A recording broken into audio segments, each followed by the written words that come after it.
الله أكبر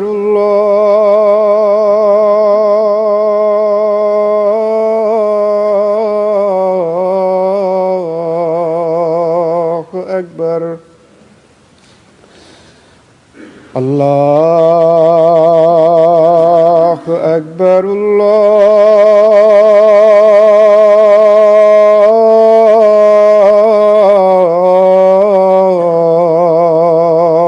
أكبر.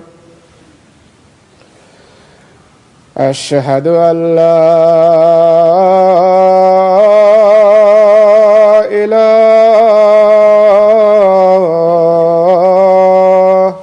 إلا الله.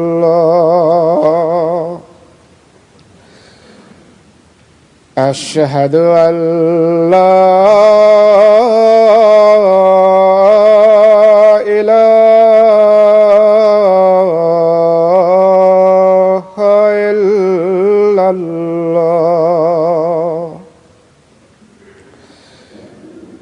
أشهد أن محمدًا رسول الله.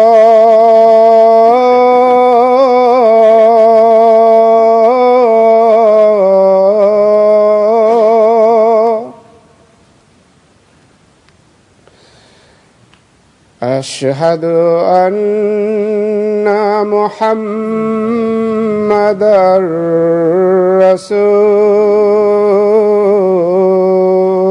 الله. حي على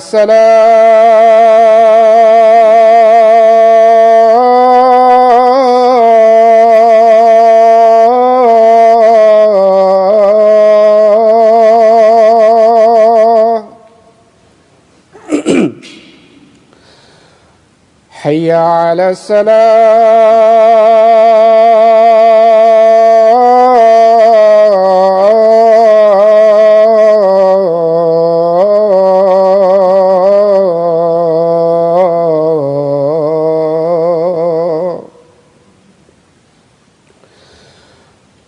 حي على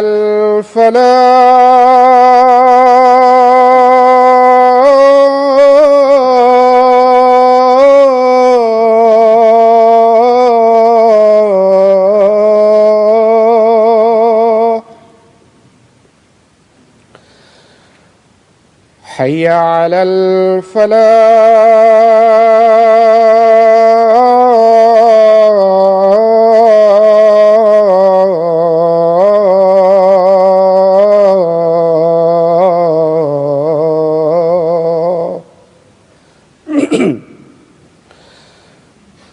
الله أكبر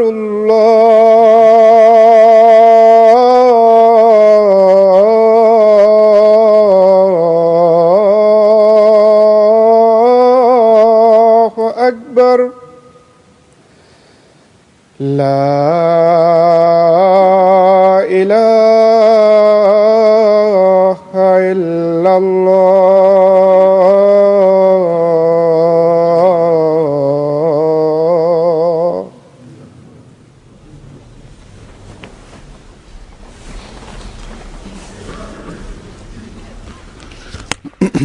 السلام عليكم ورحمة الله.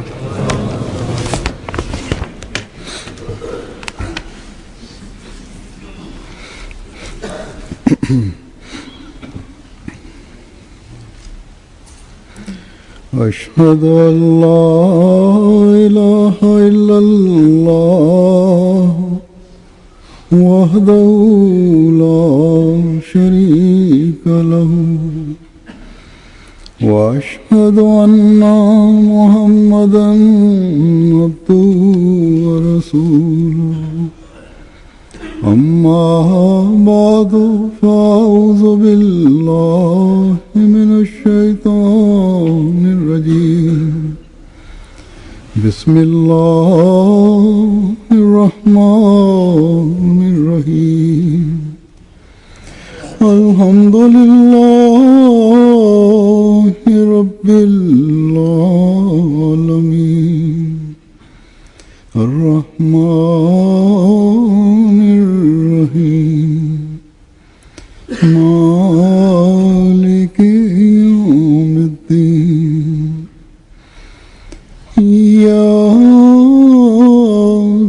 نعبد وإياك نستعين اهدنا الصراط المستقيم صراط الذين أنعمت عليهم غير المغضوب عليهم ولا الضالين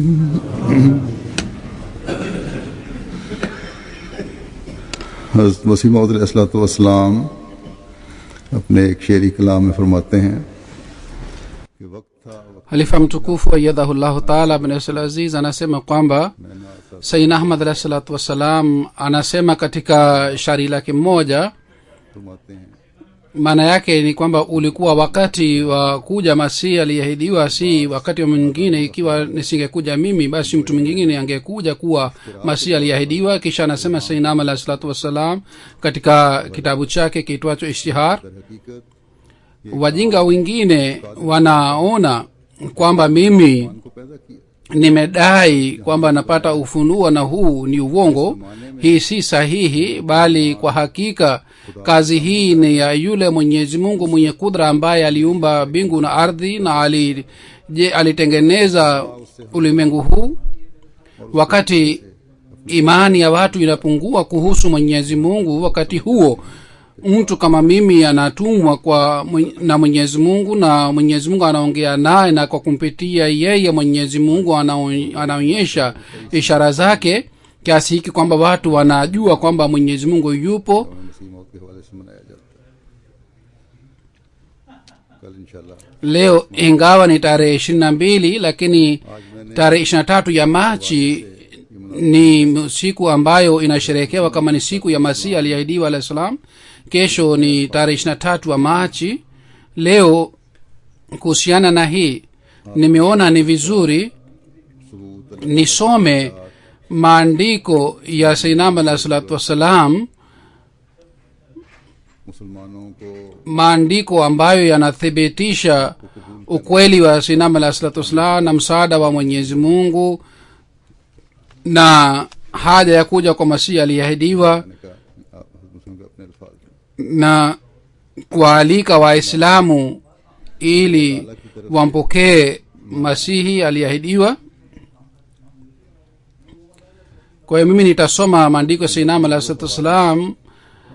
Anasema Sayyidina Ahmad alayhi salatu wassalam kwamba जो मसीह मौत के ज़हूर की अलामत हैं वो सब मेरे वक्त में ज़हूर पजीर हो गई हैं। मुद्दत हुई mambo na maafa ya mbingu na ardhi ambayo ni alama ya kuja kwa Sayyidina Masihi aliyeahidiwa alayhi salatu wassalam, alama zile zote zimeshatimia. Imepita muda mrefu kwamba jua na mwezi pia limepatwa और ज़लज़ले भी आए na nishani भी पड़ी hii imetimia, na nyota kimondo pia kimeshatoka,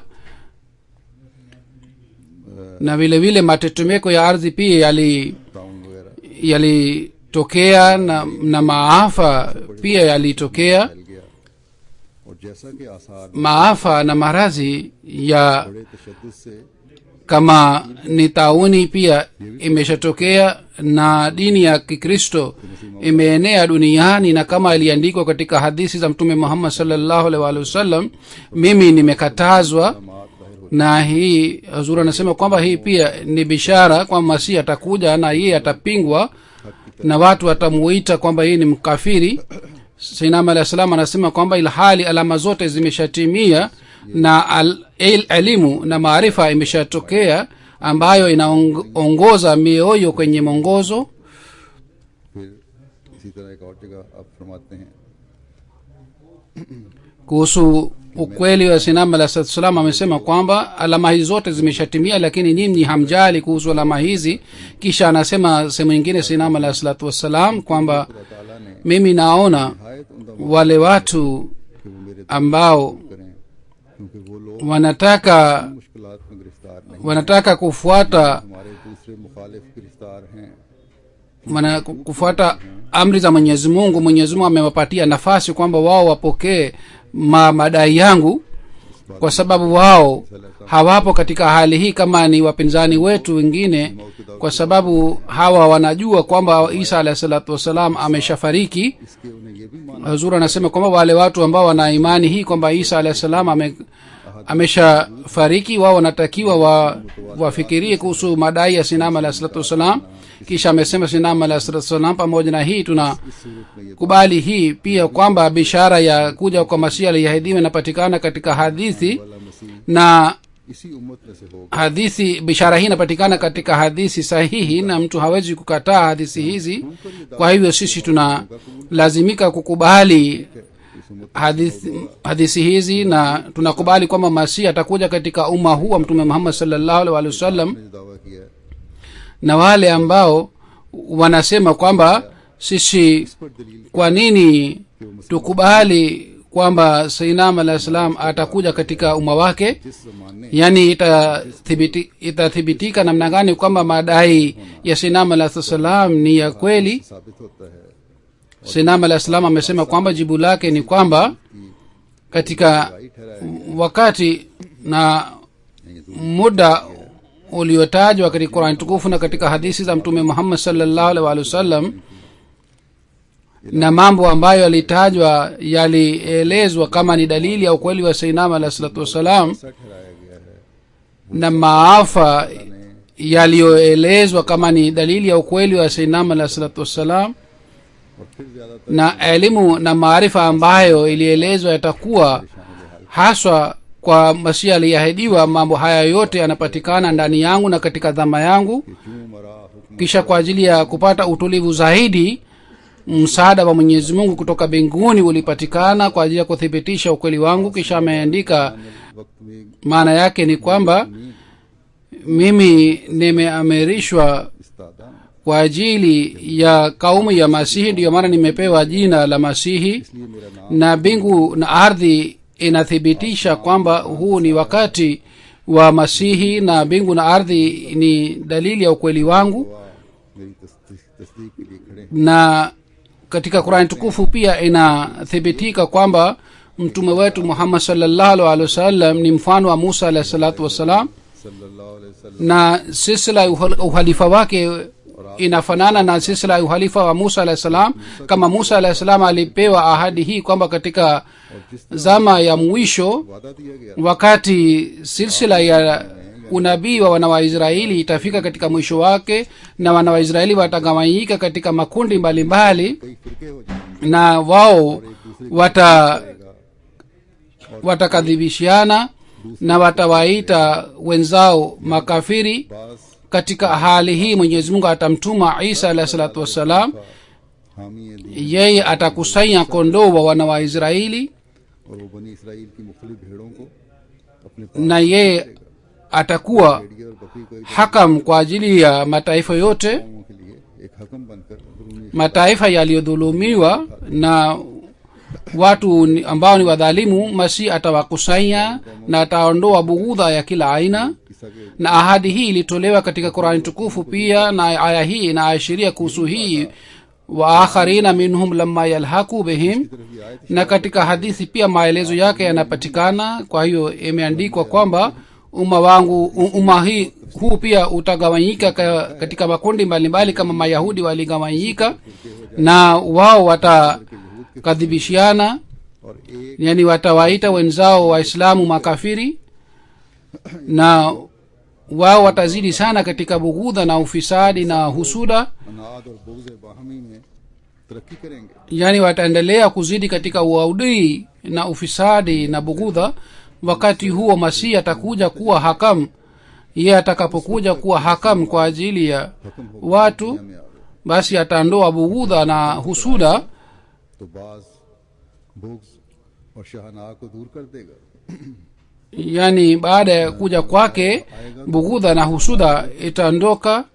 Katika wakati wake umbwa wa pori na mbuzi watakaa sehemu moja, yani wadhalimu na waliodhulumiwa watakusanyika ताकतवर जो हैं katika dini moja na watajitahidi kupata ridhaa ya Mwenyezi Mungu. Kwa wale wote wanaojua historia wanajua kwamba Hazrat Isa alayhi salatu wassalam alikuja katika तमाम तारीख जानने hali hii wakati अलैहिस्सलाम Wakristo Mayahudi walipogawanyika na walianza kuwakadhibisha wenzao. और एक Na mimi pia nimekuja katika hali hii kwamba ikhtilafu ya ndani imezidi sana, na kundi moja imeanza kuwaita kundi lingine, watu wa kundi lingine makafiri. दूसरे को काफिर बनाने लगा. Na katika hali hii umma wa Mtume Muhammad sallallahu alaihi wasallam ulikuwa nataka hakam, kwa Mwenyezi Mungu amenituma kuwa hakam. Hazur anasema angalieni, मुझे हकम करके hata siku hizi hao watu wanatoa fatwa dhidi ya waislamu wengine, hata kama wao wanajumuika dhidi ya jumuiya, lakini wanatoa fatwa dhidi ya waislamu wengine pia. Sinama la Islam anasema kwamba hili ni jambo ambalo ishara yake inapatikana katika Qur'an tukufu na katika hadithi.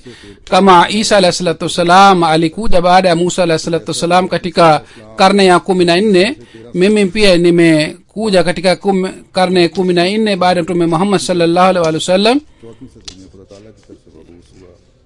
मालूम होता Jambo hili linathibitisha kwamba mawalii wengi waliwahi kusema kwamba Masihi atakuja katika karne ya 14, है वो मसीह माऊद 14वीं सदी में na Mwenyezi Mungu kwa kunipatia jina hili Ghulam Ahmad Qadiani ameashiria kuhusu jambo hili kwamba इसी बात की तरफ idadi ya jina langu कि इस नाम में ikiwa sawa na harufi abjad tukijumuisha inakuwa karne 13.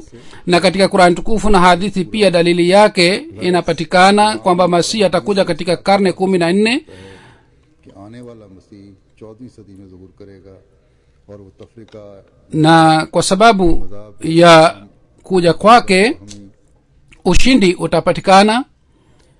Kisha anatoa dalili ya ukweli wake nyingine Sayyidina alayhi salatu wasalam kwamba फरमाया katika Fususul Hakam Sheikh Ibn Arabi anaandika katika ilham yake kwamba Masihi ni khatamul walaya कश्फ में ये लिखते हैं na msichana atazaliwa pamoja naye पैदा होगा यानी मसीह माऊद. na wajukuu wake watakuwa wameishi katika China. उसके बाप दादे Mwenyezi Mungu ametimiza mambo haya yote. Nimeshawahi kuandika kwamba msichana mmoja alizaliwa pamoja nami, yani mimi nilizaliwa mapacha, जुड़वा पैदा हुआ. na wazee wetu katika Samarkand ambayo ni sehemu ya China, wazee wangu walikuwa wakiishi kule. जो चीन से तल Kisha anasema Sayyidina alayhi salam kwamba nimeshawahi kuandika kwamba sawa na Qur'an tukufu मैं पहले भी लिख चुका हूँ. madai ya kuwa mtume wa Mwenyezi Mungu yanaweza kuthibitika wakati kwa sehemu tatu dalili yake inapatikana. Ya kwanza ni kwamba अव्वल ये Qur'an tukufu inamsaidia, yani madai yake yasiwe kinyume na Qur'an tukufu. Ya pili ni kwamba dalili ya akili pia imsaidie na ithibitishe ukweli wake. दलाइल उसके मुय्यद Na ya tatu ni kwamba ishara za mbinguni pia zimsaidie ukweli wake. Kuhusiana na mambo haya matatu, madai yangu ni ya kweli, इस्तदलाल की रूह से मेरा दावा साबित है. na Qur'an tukufu जो तालिब हक na hadithi बसीरत inampatia यानी हदीसों के सबूत mwanga yule ambaye anatafuta haki. ये नहीं कि भिटाई और जिद हो. अगर हक का तालिब है तो उसको Na kuhusu madai yangu inampatia utulivu, vile vile kuna tofauti baina ya maumbile ya mwili wangu na maumbile ya Isa alayhi salatu wassalam. Katika Bukhari Sharif katika ukurasa wa चुनाचे सही बुखारी 458 876 उसमें सफात लिखे हुए हैं katika bab nuzul al-Isa 476 और 1025 na kitabul anbiya katika Bukhari Sharif hali yake inapatikana बाब अंबिया किताबुल अंबिया kule. Imeelezwa waziwazi maumbile ya Isa alayhi salatu wasalam na maumbile ya Masihi aliyeahidiwa ni tofauti wazi baina ya maumbile ya hawa wote wawili. Mtume sallallahu alaihi wasallam alieleza hadithi kuhusu Masihi aliyeahidiwa alayhi salatu wasalam. Mtume sallam katika ruya alimuona kwamba anazunguka Khana Kaaba na maumbile ya mwili wake imeandikwa hivi kwamba rangi yake ilikuwa rangi ya ngano na nywele zake zilinyonyoka, और उसके बाद na Masihi wa Israel maumbile ya mwili wake yalikuwa ya aina hii kwamba rangi yake ilikuwa nyekundu na alikuwa na curly hair.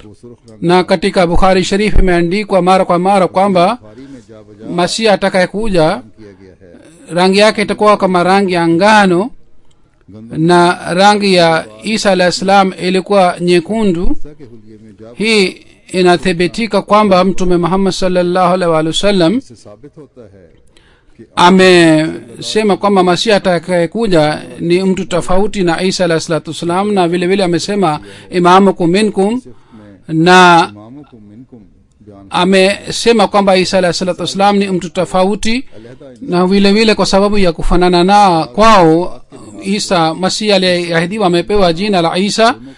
Amesema kwamba kuna jambo lingine pia la kufanya kufikiria kwamba Mtume Muhammad sallallahu alaihi wasallam alipotaja Masihi aliyeahidiwa kule hakutosheka kwa kusema habari kuhusu maumbile ya mwili wake, bali ameeleza kuhusu Dajjal pia. Lakini mahali ambapo ameeleza habari ya Isa alayhi salatu wasalam kule hakueleza habari ya Dajjal. Jambo hili pia linathibitisha kwamba kwa Mtume Muhammad sallallahu alaihi wasallam Isa walikuwa wawili. Isa moja ni yule ambaye ana rangi ya ngano, na yule na atakayekuja katika umma wa Muhammad sallallahu alaihi wasallam, na Dajjal pia atakuja pamoja naye. Na Isa mwingine ni yule ambaye rangi yake ni rangi ya nyekundu, na yeye ni Masihi wa Israeli, na Dajjal hatakuja pamoja naye. Vile vile Hazrat Isa alayhi salam alikuwa mwenyeji wa Syria, na watu wanaoishi kule hawaitwi watu wenye rangi ngano, lakini watu wanaoishi katika Asia wao wanaitwa watu wenye rangi ngano. Kwa hivyo hii inathibitisha kwamba Masihi atakayekuja yeye si wa Syria bali ni mtu mwingine. Na Isa alayhi salatu wasalam alikuwa hana rangi ya ngano bali alikuwa na rangi nyekundu kama wana wa Israeli, lakini Masihi atakayekuja rangi yake ni rangi ya ngano kama inathibitika katika hadithi ya Mtume Muhammad sallallahu alaihi wasallam. Kisha anasema Sayyidina alayhi salatu wasalam kwamba mashekhe wa zama hii wakifikiria kwa imani na kwa uadilifu kwamba lazima watakubali kwamba mujaddad wa karne 14 kazi yake ni kuvunja msalaba. Kwa hivyo jambo hili linathibitisha kwamba mujaddad wa karne 14 lazima atakuwa Masihi aliyeahidiwa. Vile vile katika karne 14 maasi pia yameenea sana. Kwa mfano pombe na zinaa imeenea sana katika karne 14.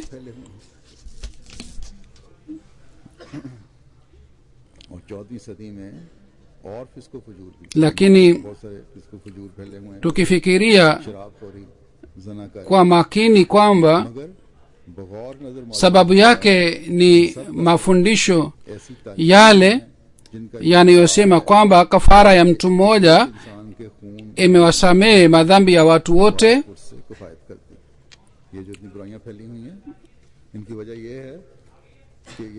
Na kwa sababu ya kafara ya Yesu Kristo watu hawataulizwa kuhusu dhambi zao. Kwa sababu ya hii पूछा नहीं जाएगा। ulaya imezidi sana katika maasi na katika maovu, Europe सबसे बड़ा हुआ है। na katika nchi zingine pia ambapo uvongo unaendelea kuenea, kule pia maasi imeenea sana. चलती चली जा रही है। फरमाया फिर ऐसे लोग Kisha मुजावरत के असर wale watakaokaa pamoja na hawa watu, से उमूमन हर एक कौम kwao pia बेकैदी और आज़ादी, madhambi अब सिर्फ ये यूरोप के na maovu yataenea siku hizi kwa kupitia television na kwa mitambo mingine. Television और Uovu unaendelea kuzidi. आज़ादी वहाँ भी Amesema Sayyidina alayhi salatu wassalam, हो रहे हैं और बेहयाई बढ़ती चली जा रही है। ikiwa watu अगर wanakufa kwa sababu ya वबा उनको maafa hawajali, lakini haya mambo yote ni kwa sababu ya vitendo vyao. अजाब Adhabu inayopatikana siku hizi ni kwa sababu ya vitendo vyao, lakini watu hawafikirii kwamba sababu yake ni nini. शामिल अमाल Hii ndiyo ni sababu kwamba mapenzi ya Mwenyezi Mungu yamepoa na कि खुदा ताला yameondoka. और इस जुल जलाल की अजमत दिलों Maafa yanayopatikana siku hizi, Huzur anasema pia में जो आते हैं inatakiwa watu wafikirie wale watu ambao hawakumpokea Sayyidina alayhi salam, wanatakiwa wafikirie kuhusu maafa haya. फरमाया Sayyidina alayhi salatu wasalam anasema kwamba ने यूरोप की कौमों को शराब kama imani ya Wakristo wamewapatia ujasiri kwa kufanya उनका नजर, maovu, vile vile wenzao pia wanapata athari yake. इसमें क्या शक है कि फिस्को फजूल Mtu mwema ikiwa anakaa na malaya, yeye kama yeye hafanyi madhambi makubwa, lakini kwa sababu ya athari ya yule malaya lazima atapata athari yake na ataathirika. क्योंकि सोबत असर डालती है, हालात असर डालते हैं, माहौल Ghara ya Mwenyezi Mungu ilitaka आया, kwamba खुदा ताला awaokoe watu katika itikadi ya msalaba, की दे के जहरनाक असर से na Mwenyezi Mungu और जिस achane pazia ya Dajjal. जालियत के पर्दे खोलते हुए Na katika karne 14 तक ये बला balaa hii ya ovu ilizidi sana. Ndiyo maana Mwenyezi Mungu alitaka kwamba mujaddad wa karne 14 awe कि चौथी mtu wa kuvunja msalaba, तबीब करने वाला हो, na yeye मुजद्दद ni mganga तबीब के है और तबीब का wa kiroho, na kazi yake ni kuvunja na kuondoa maradhi ya kiroho, na hii ndiyo ni kazi ya Masihi atakayekuja katika karne 14. मौत का काम है। Vile vile mujaddad atakayekuja katika karne 14, yeye ni Masihi aliyeahidiwa. मसीह मौत Kisha msalaba utavunjika namna gani? Kuhusu Sayyidina alayhi salatu wasalam anasema kwamba फरमाते हैं swali hili linapatikana kwamba namna gani Masihi aliyeahidiwa atavunja msalaba, na kwa kutumia vifaa gani atavunja msalaba. Je, kwa sababu ya kwa kufanya vita kama ni itikadi ya mashehe wetu, au kwa njia nyingine? Jibu lake ni kwamba mashehe, Mwenyezi Mungu awarehemu, का जवाब ये wamekosea kuhusu खुदा के हाल jambo hili. Masihi si kazi yake kwamba apigane na watu, मौत का मनसब bali Masihi kazi yake ni kwamba kwa kutumia dalili ya akili na kwa kutumia aya za mbinguni na kwa kufanya maombi amalize fitina hii. Mwenyezi Mungu amempatia silaha hii aina 3, na katika hizi silaha 3 Mwenyezi Mungu ameweka nguvu, hakuna anayeweza kupambana naye, कुव्वत रखी है na kwa njia hii msalaba utavunjwa केगा आखिर इसी na तबीब तोड़ा जाएगा। msalaba utakosa heshima, na yeyote atakaye tafakari kuhusu की करने की नजर से देखेगा, गौर करेगा इस पे, jambo hili, yeye ataona kwamba athari ya msalaba imeondoka. असर जो पड़ा Kisha milango ya kupokea umoja itafunguliwa, na hii yote itatokea polepole kwa wakati wake, kwa sababu kazi zote za Mwenyezi Mungu na wakati wake. Mambo mengine yatatokea katika maisha yangu na mambo mengine yatatokea baadaye, na Islam pia ilipata ushindi hivi, इब्तिदा में भी na katika mwisho wa zama pia Islam itapata ushindi kama ilipata mwanzoni. mradi wake ni kwamba wafuasi wa sayyidina alayhi salatu wassalam pia wanatakiwa watimize wajibu wao na wajitahidi kwa ajili ya kuimarisha umoja wa Mwenyezi Mungu. Kisha anasema sayyidina alayhi salatu wassalam kwamba ikumbukwe katika neno la Imamu Zaman, nabii, rasul, muhaddas na mujaddad, haya yote yamejumuika. Lakini wale watu ambao hawakuteuliwa na Mwenyezi Mungu wala hawakupewa sifa za manabii, wao hata kama ni mawalii hawawezi kuitwa Imamu Zaman. Na imebaki swali moja kwamba katika dhama hii Imamu Zamani nani, ambaye Waislamu wote wanalazimika kumfuata. Kila mtu mwema ambaye anaona ndoto kweli, hata wale ambao wanaona ndoto ya kuja kwa Masihi aliyeahidiwa, wao pia wamelazimika kumfuata yeye. Mimi nasema kwamba mimi yule imam ni mimi, na Mwenyezi Mungu ameweka alama zote ndani yangu na ameniteua tangu miaka 15 iliyopita. Na mimi nimekuja katika wakati ambamo Waislamu walihitilafiana na itikadi zote zilijaa na itilafu, na kuhusu ujaji wa Masihi pia itilafu ilipatikana. Na wengine walikuwa wakidai kwamba Isa yuko hai, na wengine walidai kwamba yumefariki. Wengine walidai kwamba atakuja kama ni kivuli, na wengine walisema kwamba atakuja Dimashq, na wengine walisema atashuka Makka, na wengine walisema atashuka Baitul Maqdis, na wengine walisema atakuja katika India, bara la Hindi. Raya hizi zote zilikuwa zikipatikana, na raya hizi zote zilikuwa zikitaja hakam moja, na yule hakam ni mimi. Mimi nimeteuliwa kwa ajili ya kuvunja msalaba na kwa ajili ya kuondoa ihtilafu iliyopatikana ndani ya Waislamu. Mwenyezi Mungu alitaka kwamba mimi nitumwe. Ilikuwa si lazima kwa ajili yangu kwamba mimi nitoe dalili nyingine kuhusu ukweli wangu, lakini hali na wakati inathibitisha kwamba kuna wakati huu ni wakati wa ujaji wa Masihi aliyeahidiwa. Lakini pamoja na hii Mwenyezi Mungu alionyesha nishani chungu mzima kwa ajili ya kuthibitisha ukweli wangu. Mimi kama ni mwadilifu kwa ajili ya mambo mengine vile vile kuhusu kifo na uhai cha Isa alayhi salatu wasallam, mimi ni mwadilifu. Mimi naona Imam Malik, Ibn Hazm na Mu'tazila kauli yao kuhusu kifo cha Isa alayhi salatu wasallam ni sahihi, na mimi naona watu wengine ahli sunna si sahihi. Mimi kwa kuwa mwadilifu, mimi natoa amri yangu hii kwamba katika nuzul kundi la ahli sunnat ni kweli, ni wa kweli, lakini hawa walikosea katika maana ya kushuka kwa Isa alayhi salatu wassalam. Ilitajwa kwamba Isa atashuka, lakini kushuka kwake itakuwa si ni kushuka kwa mwili wake. Kuhusu kifo cha Isa alayhi salatu wassalam, Imam Malik, Ibn Hazm na Mu'tazila na wenzao ni wa kweli, kwa sababu sawa na aya Qur'an tukufu isemayo falamma tawaffaytani,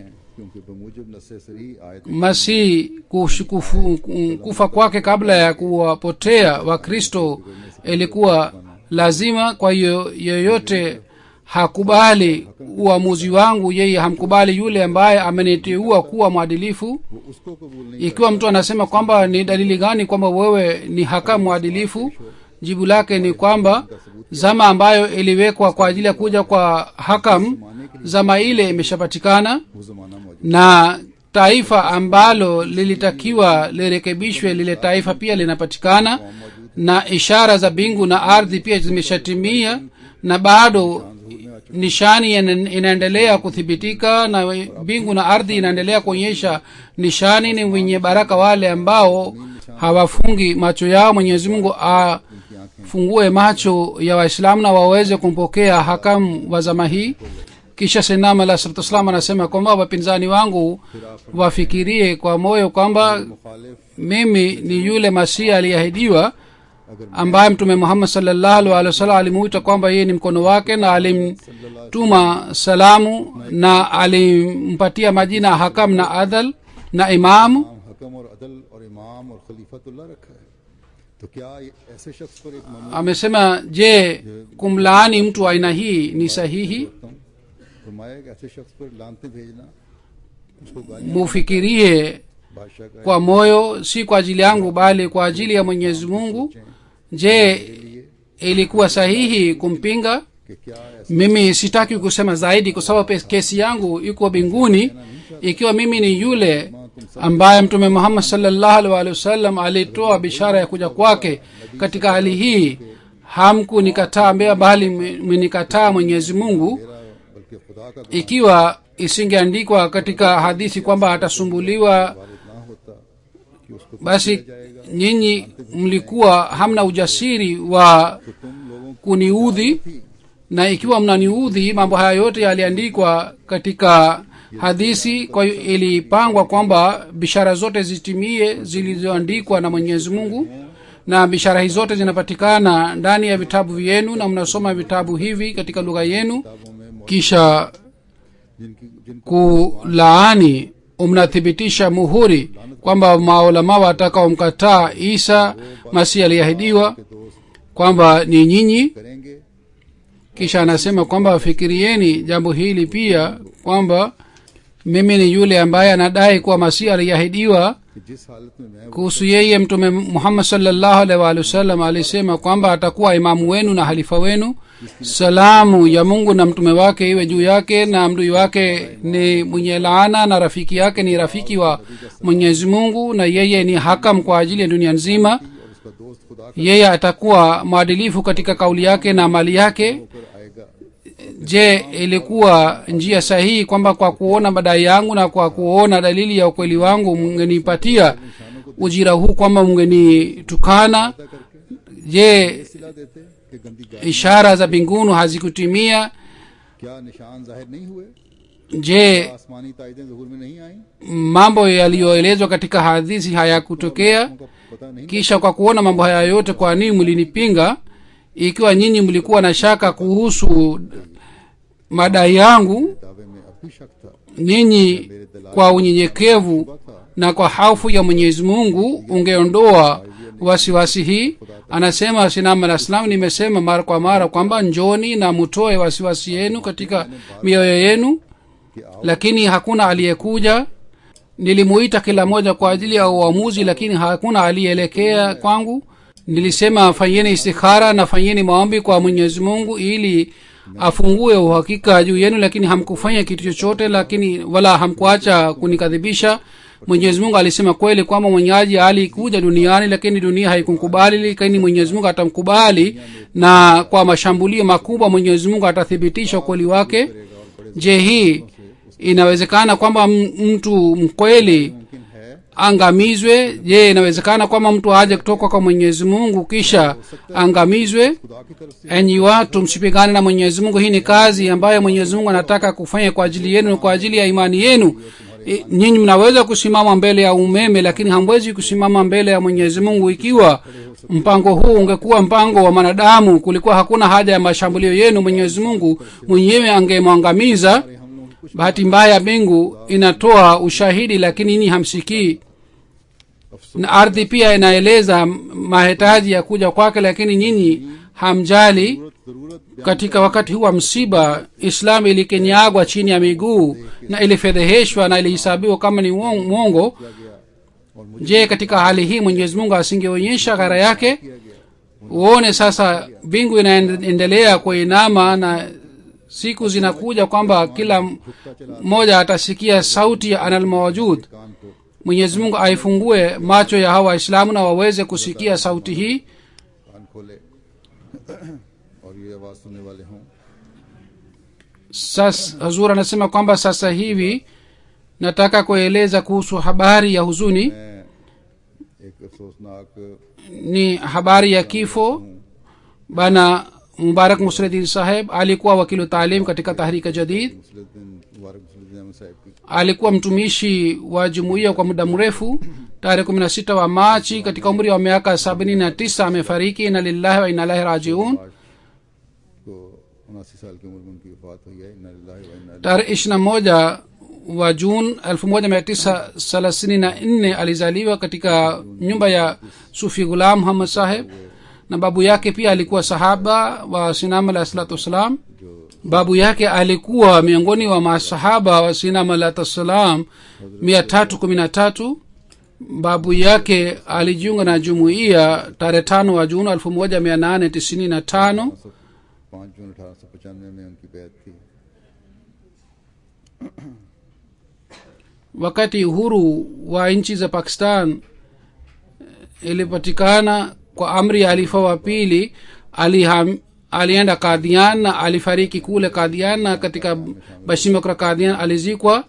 Baba wa Mubarak Musliddin Saheb Sufi Ghulam Muhammad Saheb alimuona Sayyidina alayhi salatu wassalam katika maisha yake, तो भी हज़रत मसीह अलैहिस्सलाम की ज़ियारत का शर्फ na bana Sufi Saheb pia और alitumikia jumuiya katika sehemu mbalimbali. से aliwahi kuwa mwalimu katika Talimul Islam College, Talim Islam high school aliwahi kuwa Nadhir Baitul Mal na Nadhir al-Sani pia. करी गई थी। alitumikia jumuiya katika idara mbalimbali. सदर ने नाम दिया कि Bana Musliddin Saheb खुदों पर इनको खिदमत की तौफीक मिली। alikuwa mwenyeji, babu yake alikuwa mwenyeji wa Gujarat. का ताल्लुक इनके Wazazi wake walimshatoa wakfu, lakini tarehe 18 wa Juni 1949 yeye mwenyewe alitoa maisha yake wakfu kwa ajili ya jumuiya, na Septemba 1949 baada ya kumaliza masomo ya matric, wanafunzi 8 मैट्रिक के बाद ali के लिए aliitwa na halifa wa pili, na halifa wa pili mwenyewe alitengeneza imtihani yao, खुद ही उनके na miongoni wa hawa wanafunzi 8 mmoja wao alikuwa bana Musliddin. Kisha baadaye halifa wa pili aliwaambia wanafunzi wengine waendelee kusoma katika college. बात को Bana Mubarak Musliddin katika college ya Cheniot alihitimu mafundisho yake ya matric katika first division. Kisha mwaka 1953 katika Talim Islam College Lahore alifanya BSc, na तालीम इस्लाम कॉलेज Lahore katika mwaka 1956 1956 में Punjab university katika hisabu alifanya MSc, रियादी na kwa sababu yeye alikuwa ametoa maisha yake wakfu, mwaka 1956 alikuja katika wakalo diwan, na kwanza kabisa alipelekwa katika ofisi ya Amana Tahrika Jadid. Miezi michache alifanya kazi kule. Kisha wakalat mal alipelekwa katika wakalat mal, चंद माह वहाँ काम किया। kisha katika माल में तो करोड़ हुआ। alipelekwa katika ofisi ya Asho African.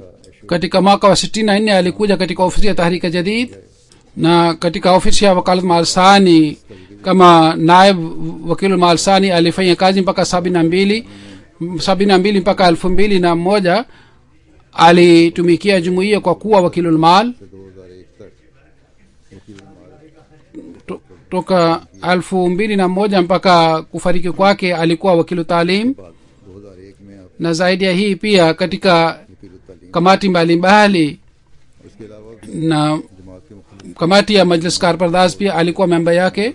Alikuwa akitoa ushauri mzuri, तरह के मेंबर भी थे। alikuwa akitoa ushauri kwa kufanya tafakari, गहरा बड़ी सोच समझ के मशवरा देने वाले alikuwa akishiriki katika vikao vyote vya kamati, na baada ya kufanya utafiti alikuwa akienda kushiriki katika kikao, na alikuwa akipenda sana uhalifa. Alihifadhi sehemu chungu mzima ya Qur'an tukufu, na alikuwa akisoma Qur'an tukufu. Wakati wa shura alikuwa akisoma usomaji wa Qur'an tukufu. करते थे अक्सर शूरा के मौके Alitumikia jumuiya miaka 57 katika idara za jumuiya. Alitumikia jumuiya 64.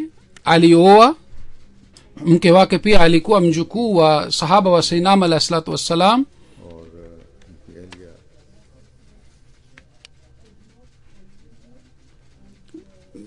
Na Ghulam Rasul Sahab aliyekuwa baba wa mke wake alikuwa mwenyeji wa Khare. के रहने वाले थे। सूफीज़र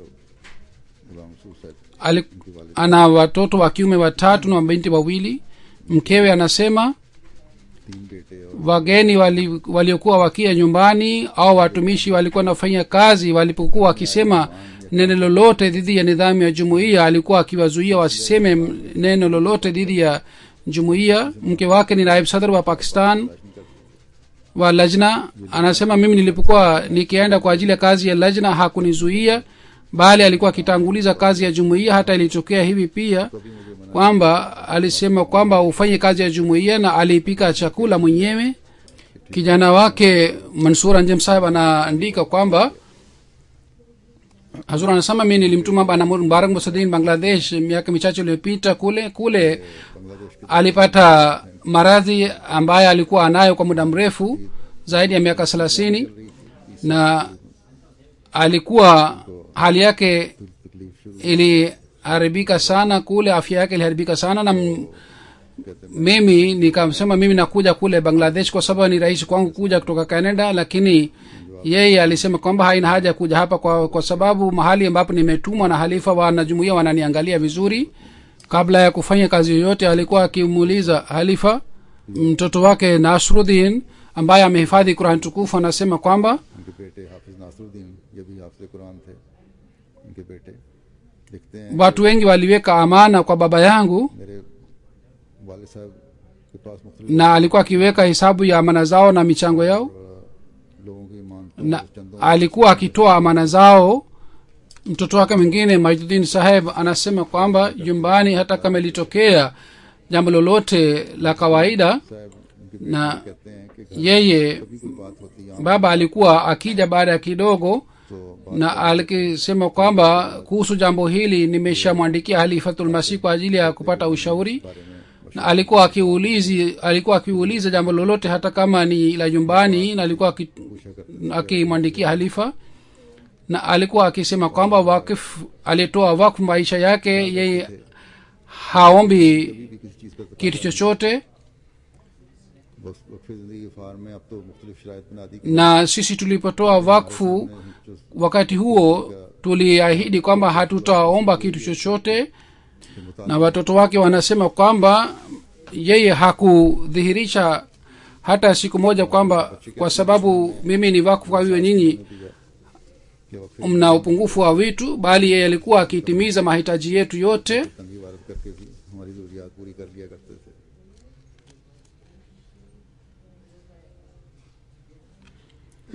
Baba wa Mbarak Musaddin pia alikuwa ametoa wakfu, na Mbarak Musaddin alikuwa mwana wa kiume peke yake, 7 बहनों के भाई na dada zake walikuwa 7. और Lakini katika hali hii pia hakuleta malalamiko kwamba yeye ana shida katika maisha yake.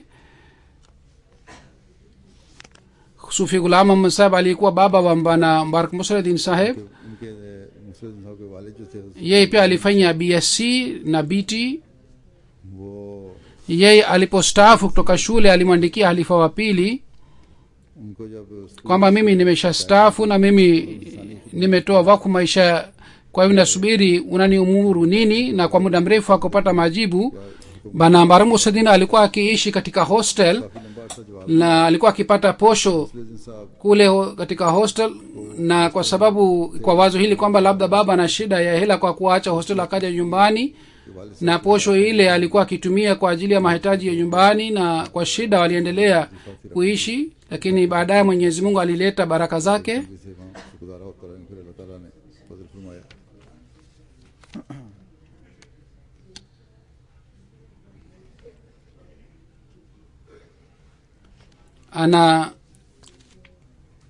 Anaandika tukio lake moja kwamba देखिए वाकई nilienda Islamabad kwa ajili ya kazi ya jumuiya, na kulikuwa rafiki yangu moja kule, sikukutana naye kwa muda mrefu. Nilimwendea katika mazungumzo, akaniuliza kwamba wewe siku hizi ni laiva kilul maal na hali ya jumuiya ni mzuri, unapata posho kiasi gani?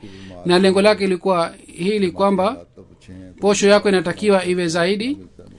Nikamwambia kwamba yoyote ninayopata Mwenyezi Mungu ameweka baraka kiasi hiki kwamba मिलता है wewe ni secretary katika serikali, lakini wewe pia huna baraka kama mimi ninayo. Anasema usiku tukalala na asubuhi tukaenda ofisini. Tulikuwa tunaenda kwa miguu, na rafiki akasema ngoja tukodishe gari. Yeye akasema kwamba haina haja ya kukodisha gari, bali tunaenda kwa miguu. Tulikuwa tunaenda barabarani, gari moja ikasimama, na ile gari ilikuwa na bendera ya serikali. गाड़ी आके रुकी बड़ी थी और flag car थी. Mtu aliyekuwa ndani ya gari akamuuliza, bana Baram Hussein, je, unataka kwenda ofisini fulani? Akasema ndiyo.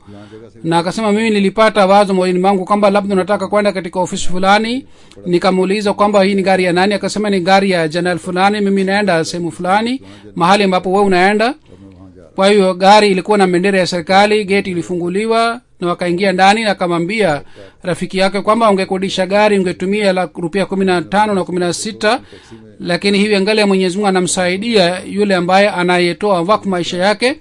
Gari ilisimama na mtu simjui na yeye hanijui, lakini kwa sababu yangu mimi tulienda ofisini na hatukupata shida pale kwenye geti. Hii ndiyo ni baraka inayopatikana na mtu ambaye anatoa wakfu maisha yake. Alifa wa 4 rahmatullah alayhi katika hutuba yake alieleza ruya yake moja kwamba nimeona kwamba kuna gari ya watalii na mimi na rafiki yangu tunasafiri katika ile gari na tuko karibu kuruka mto. Inaonekana kwamba gari imesimama karibu na daraja, na kuna sababu, kwa sababu ya ile gari haiendi mbele, na abiria kama wanatoka nje katika hali hii na wanaanza kutembea. Mimi pia nimetoka nje na naanza kutembea pale.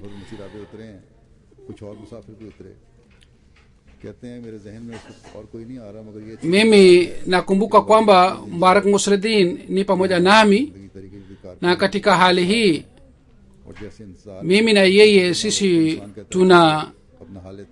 tunaenda mtoni, na nafikiria kwamba baada ya kuogelea kidogo tutarudi, lakini Mubarak Musliddin mbele yangu, na anasema kwamba twende turuke mto huu kwa kuogelea. Na mimi naona kwamba mto huu umejaa sana, kama wakati wa mafuriko mto unajaa, na mto unajaa na umejaa na maji, na mimi nafikiria kwamba labda hataweza kuogelea, lakini Mubarak Musliddin anasema hapana, mimi naweza kuogelea. Kwa hiyo nasema twende. Mimi nashangaa kwamba mimi si mwogeleaji mzuri, lakini napata nguvu sana ya kuogelea, na sisi tunaogelea vizuri. Na mimi napoona nyuma naona kwamba tumeenda mbali sana katika ule mto. Kwa hiyo tunapofika katika mwisho wa ule mto, ingawa bana Mubarak Musliddin katika ruya alikuwa mbele yangu, lakini mimi napofika mwisho wa ule mto mimi namtangulia yeye. Kisha baada ya kufika katika mwisho wa mto, sisi tunaanza kuangalia hapa na pale kwamba namna gani tunaweza kutoka nje ili tuweze kuona dunia wa upande huu. Ruya hii si ruya ya kawaida. Kwa hiyo baada ya kuisha ruya ilikuwa athari sana juu ya moyo wangu kwamba katika ruya hii kuna ujumbe wa Mwenyezi Mungu. Mwenyezi Mungu anatupatia bishara ya ushindi mpya, na sikujua kwamba wale wenzetu waliachwa nyuma. Kwa nini waliachwa? Lakini nina asari katika moyo wangu kwamba katika ruya hii kuna bishara. Basi ingawa ilisimama, lakini mawimbi ya mto ilitupeleka mbele. Huzur anasema kwamba ruya hii ilikuwa yenye baraka sana, sawa na jina lake pia. Ruya hii ni yenye baraka, na maendeleo ya jumuiya yametajwa katika ruya hii. yeye mwenyewe pia alikuwa akifanya maombi sana na alikuwa msaliaji wa tahajjud. Alikuwa akiwaangalia na akiwahurumia maskini. Mtumishi wa ofisi aliniandikia kwamba katika Ramadhan aliwapelekea vyakula watu maskini na wengine walikuwa hawajui. Alikuwa akifuata kanuni ya ofisi, lakini alikuwa mwenyenyekevu pia na alikuwa na huruma sana kwa ajili ya watu maskini. Watoto wake kwa fadhili za Mwenyezi Mungu wamebarikiwa sana. Watoto wanatakiwa waendeleze wema vyao vya kuwahudumia viumbe vya Mwenyezi Mungu. Alikuwa na hamu kwamba binti yake moja awe daktari, na anasema sisi tulipokwenda kumwona halifa wa 4, halifa wende akasema kwamba mabinti wanapokuwa daktari inakuwa ngumu sana katika kazi za nyumbani. Kwa hiyo akaacha mpango wake, lakini baadaye Mwenyezi Mungu alimfadhili yule binti kwamba alipokwenda Canada kule alifanya PhD na akawa daktari. Huzur anasema kwamba kuna mambo mengine madogo madogo. Kwa mfano katika nchi hii watoto wanapata hela ya msaada kutoka kwa serikali, na kuhusu msaada ule mke na mume wanaitilafiana, wanataka mimi nataka na kila mmoja anataka mimi nataka. Lakini mtoto wake mmoja anasema kwamba niliposhika nafasi nzuri katika mtihani fulani nilipata wazifa na posho, baba yangu akasema kwamba zawadi hii ulipata, hii ni kwa sababu ya juhudi lako. Mimi nitaendelea kutoa ada ya shule yako, na hii yote uliyopata hii ni zawadi yako. Sisi hatuna haki ya kuchukua hela. Na Huzur anasema mradi wake si kwamba watoto waanze kusema kwamba hii ni haki yetu, sisi hatutaki kutoa hela hii. Mradi wake ni kwamba inatakiwa hela yote itumike vizuri. Dr. Nuri Sahib ameandika kwamba tangu mwaka 85 alikuwa na maradhi ya moyo, na ilitokea baadhi wakati hivi kwamba labda hataishi, lakini wakati fulani, wakati mbalimbali Mwenyezi Mungu alimtoa katika mdomo wa kifo, kiasi hiki kwamba niliendelea kueleza kesi yake katika seminar mbalimbali, na niliendelea kueleza kesi yake kama ni nishani. Na madaktari walikuwa wakisema kwamba huu ni muujiza wa Mwenyezi Mungu. Alipokwenda Bangladesh wakati huo alikuwa mgonjwa, na nilikuwa na wasiwasi sana kuhusu afya yake, na nilikuwa na wasiwasi kwamba arudi kwa usalama, na Mwenyezi Mungu alimrudisha kwa salama. Na si kwamba alimrudisha kwa salama, bali alimpatia uhai kwa miaka mingi, si maisha ya kawaida, bali Mwenyezi Mungu alimpatia maisha yenye kufaa sana.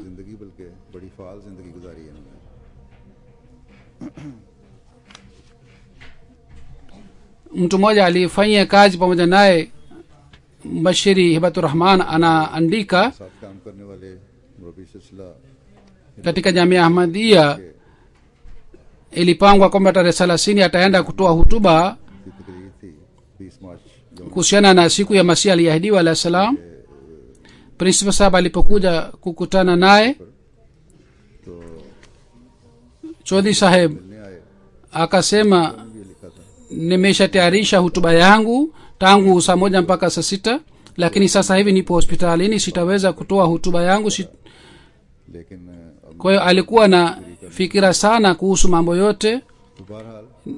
Nimewahi kufanya kazi pamoja naye katika ofisi ya Wakalat Mal takriban miaka 8, na nilijifunza mambo mengi sana kutoka kwake. Alikuwa hodari katika kutengeneza bajeti. Baadhi wakati kazi ilikuwa ikiendelea mpaka saa 5 au saa 6 usiku, lakini alikuwa haachi kazi na kwenda nyumbani, bali alikuwa akishiriki katika kazi. Mimi nilipoteuliwa kuwa Naziri Ala, nimemuona wakati huo pia kwamba alikuwa akitii sana, na baadaye nilipochaguliwa kuwa halifa alinitii sana. Mwenyezi Mungu aiweke roho ya marehemu mahala pema. अल्लाह ताला इनके दर्जात बुलंद फरमाए। na watoto wake na kizazi chake pia kiendelee kuungana na uhalifa. Amin. समाज से हमेशा वाबस्ता रखे। Hazur amesema kwamba baada ya swala nitaswalisha jeneza yake ghaibu inshallah. नमाजों के बाद मैं जिनका जनाजा गायब भी पढ़ाऊंगा इंशाल्लाह। अल्हम्दुलिल्लाह नहमदुहु व नस्तईनुहु व नस्तगफिरुहु व नुमिनु बिही व नतवक्कलु अलैहि व नऊज़ु बिल्लाहि मिन शुरूरि अनफुसिना वमिन सय्यिआति अअमालिना मन यहदिहिल्लाहु फला मुदिल्ल लहु वमन युद्लिल्हु फला हादिय लहु वनशहदु अन ला इलाहा इल्लल्लाह वनशहदु अन्ना मुहम्मदन अब्दुहु व रसूलुहु। इबादल्लाह रहमकुमुल्लाह इन्नल्लाह यामुरु बिल अदलि वल इहसानि व इताइ ज़िल क़ुर्बा व यन्हा अनिल फ़हशाइ वल मुनकरि वल बग़य यइज़ुकुम लअल्लकुम तज़क्करून। उज़्कुरुल्लाह यज़्कुरकुम वदऊहु यस्तजिब लकुम वलज़िक्रुल्लाहि अकबर।